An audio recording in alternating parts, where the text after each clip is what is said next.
Hello, my name is Cami X. I am a self-coined designer of all things cute because I work across various mediums, but everything has one thing in common, cute as heck. And today I wanted to share my experience as a fat Black person in America and hoped that someone can gain something from this. So, growing up, I felt isolated. I was fat, Black, and foreign in a violently white space. Despite spending years in a private Catholic school, that is not where the seeds of my worthlessness were sown.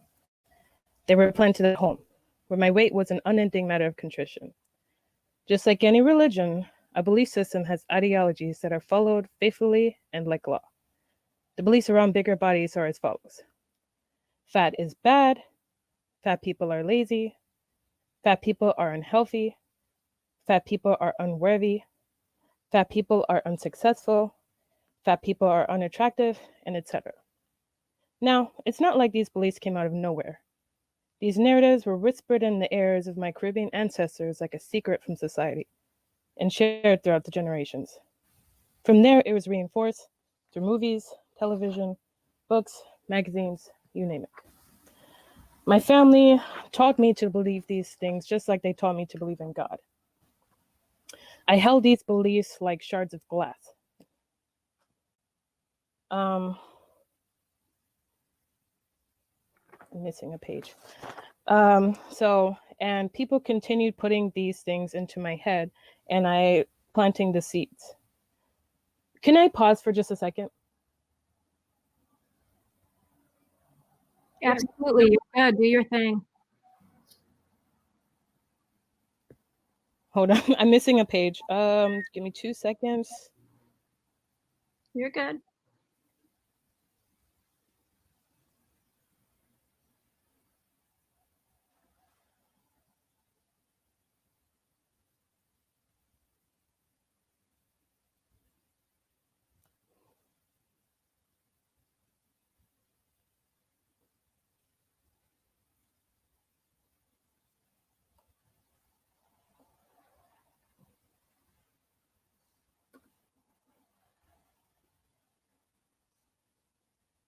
Okay, starting again in 3, 2, 1. My family taught me to believe these things just like they taught me to believe in God. I carried these ideas like fragile glass throughout my childhood. The seeds of worthlessness had been sown and began to take root, spreading out like weeds. As I grew up, the people in my life continued planting seeds. Whether it be the kids at my school, strangers with cruel words and disgusted stares, my relatives, or my doctors with the seeds. I could no longer remember the time when I just existed in my body instead of suffered in it. I couldn't remember what it was like to be Cami instead of the fat girl. My mind was a jumble of conflicting messages, leaving me in a standstill. Eventually, those roots spread like wildfire, and I became faithful to the belief. I internalized the belief that I was worthless because I was fat, foreign, and Black. I believed that I was undeserving of joy until I lost weight. Unfortunately, the manifestation of beliefs like that are harmful. I doubted myself with everything I did. The doubt seeped into other areas of my life. I wasn't sure if I was good enough to do what I truly wanted, which is to design and travel. My weight felt like a barrier to entry to the world, so I tried anything to lose it. I started starving myself, and when I got too weak to resist food any longer, I binged on it. I tried to throw it up, and when I couldn't, I hurt myself as punishment. I developed a fear of eating and speaking in front of people. For years of my life, I was a prisoner of my own mind, subject to punishment because I had broken society's laws by not being thin, white, or American. I found bits and pieces of myself through art, fashion, and design.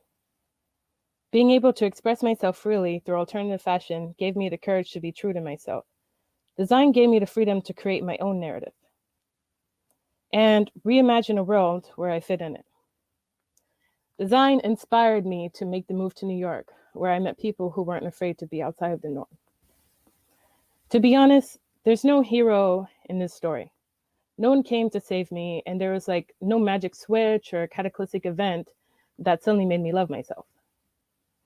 But when you're in your own head for so long, you start to think, who told me that I belong here? And do I believe them? Once you start questioning your unwavering faith, in the beliefs you were taught, it becomes exceedingly clear that others are projecting their convictions onto you. Seeing this, you ask yourself, if others had not made a debacle of my body, would I feel this way about myself? Would my existence have been so controversial? When you start believing in yourself over the bad lies others told you, whether it be about your blackness, your body, your potential, your worth, that's when you begin the path to healing. That's when you pull up the roots of worthlessness that grew like weeds. From there, you plant your own seeds. Now, I plant my seeds by speaking my truth on my platform. And while I'm still at this beginning of my journey, I choose to believe that I will succeed in whatever I do because you choose what you believe. Okay. There's like one more slide. Okay. Yeah. Ding, ding, ding, ding. Okay. I made it through this. All right. Thank you for listening to my talk. I hope it can inspire you to create your own narrative because you deserve that. You deserve to have a good day. You deserve to make your own narrative and like don't believe in what people tell you about yourself, you know, and you can be in a better place. If you want to reach out, the name's here, info's here. And what does it mean to be a designer of all things cute? So that means like I teach myself how to do anything, right? Like I do my own nails, my makeup, I design my room, I design clothing, I figured out yesterday how to use Adobe After Effects. Like I figure out and I design anything, but everything is just gonna be like cute. So and kawaii. Oh yeah, so like kawaii is like the word for Japanese and cute. And so everything's going to be like in that specific style because that's what helped me develop who I am today. Thank you so much, Cami X. Yep. Bye bye.